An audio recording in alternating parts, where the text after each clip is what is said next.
World aplastic anaemia day के अवसर पर इंदौर के विजयनगर स्थित निधि होटल में निःशुल्क अप्लास्टिक एनीमिया अवेयरनेस शिविर का आयोजन किया गया। गुरुवार दोपहर को यह आयोजन हुआ है, जहां सांसद सहित कई डॉक्टर मौजूद रहे। इंदौर के अमरविलास होटल में गुरुवार को प्लास्टिक एनीमिया अवेयरनेस सेमिनार का आयोजन हुआ है, जहां सांसद शंकर लालवानी सहित कई चिकित्सक मौजूद रहे। इस दौरान जहां कई डॉक्टरों को भी सम्मानित किया गया। तो वहीं चिकित्सकों ने अब प्लास्टिक एनीमिया के बारे में जानकारी दी। वहीं डॉक्टर ने बीमारी से बचने के उपचार भी बताए और आयुष मेडिकल वेलफेयर फाउंडेशन तथा एडवांस होम्योपैथिक सोसाइटी द्वारा यह सेमिनार आयोजित हुआ, जहां doctor AK Dwivedi, doctor Sushmita Mukherjee, doctor Vaibhav Chaturvedi, doctor Subir Jain और साथ ही में डॉक्टर अमित मिश्रा सहित कई लोग मौजूद रहे।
जो था वो 3.5 ग्राम आया और जो प्लेटलेट काउंट था वो सिर्फ 10,000 आया था।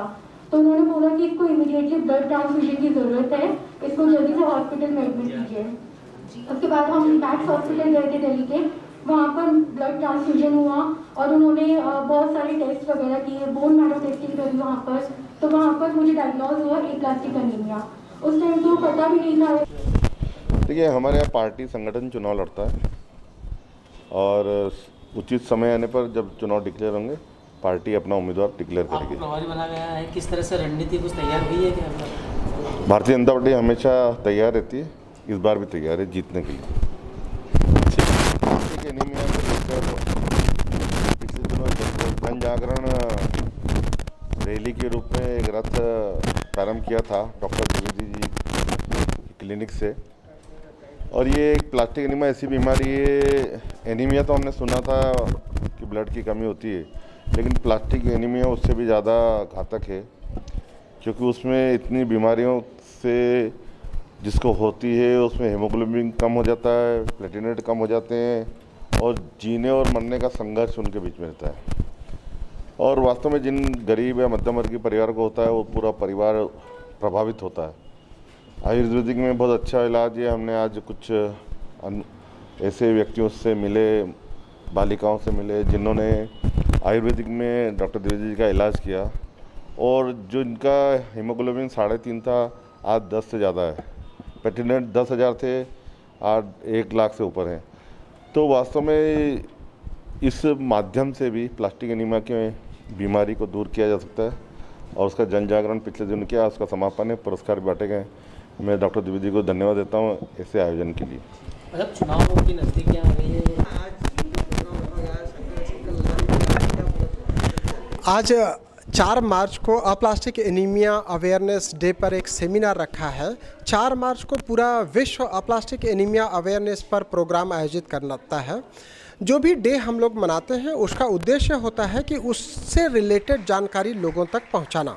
अप्लास्टिक एनीमिया एक बहुत ही गंभीर तरह की बीमारी है।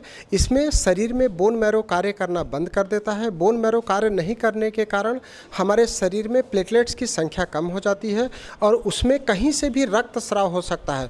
मरीज जो हमारे पास आते हैं वो बताते हैं कि उनके नाक से ब्लड आता है, आँख से ब्लड आता है, दांत से गम से ब्लीडिंग होती है, यूरिन में ब्लड आता है, स्टूल में ब्लड आता है। और महिलाएं जो आती हैं स्पेशली वो बताती हैं कि उनका पीरियड तो 3 महीने से 6 महीने तक लगातार चलता रहता है। तो लोगों को हम बताने का प्रयास कर रहे हैं कि यदि आपको इस तरह की कोई भी परेशानी होती है तो आप होम्योपैथिक दवाइयों का सेवन करें। हमारे पास एक पेशेंट आई हुई है जो दिल्ली से आई हुई है, जिसको 2019 में अप्लास्टिक एनीमिया हुआ था। उसका हीमोग्लोबिन 3.5 रहता था और प्लेटलेट्स 10,000 रहते थे। उसको हर हफ्ते ब्लड और प्लेटलेट लगाना पड़ता था।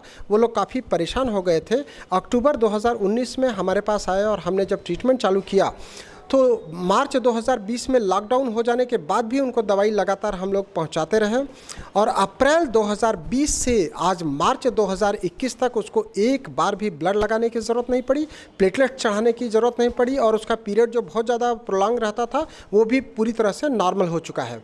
तो मैं लोगों को यह जानकारी देना चाहता हूं कि आपको अगर कहीं से भी रक्तस्राव हो रहा है तो उसको आप लाइटली मत लीजिए। लोग क्या सोचते हैं कि अभी ठीक हो जाएगा, ऐसे ब्लीडिंग हो रही है। ऐसे ब्लीडिंग नहीं हो रही है। यदि आपको बार बार ब्लीडिंग हो रही है बिना कोई चोट लगे, बिना कोई घाव हुए, तो आपको तुरंत डॉक्टर को दिखाना चाहिए, जांच कराना चाहिए। लोग देर करते हैं, उससे क्या होता है कि लोगों को कमजोरी, चक्कर आकर के गिर जाते हैं, तब वो डॉक्टर के पास जाते हैं और जब अचानक से जांच होता है, सीबीसी कराई जाती है तो पता चलता है कि हीमोग्लोबिन 3 ग्राम आ गया और प्लेटलेट 5,000 15,000 आ गया। तो आप ऐसी नौबत नहीं आने दें। सबके आसपास डॉक्टर हैं, सबके आसपास लैब है, तो आप रूटीन चेकअप कराते रहें। अगर हीमोग्लोबिन कम रहेगा तो इम्यूनिटी कैसे बेहतर होगी। लोग इम्यूनिटी की बात करते हैं लेकिन हीमोग्लोबिन की बात नहीं करते हैं। तो हम लोग एक रथ चलाया 28 फरवरी से 4 मार्च तक 5 दिवसीय।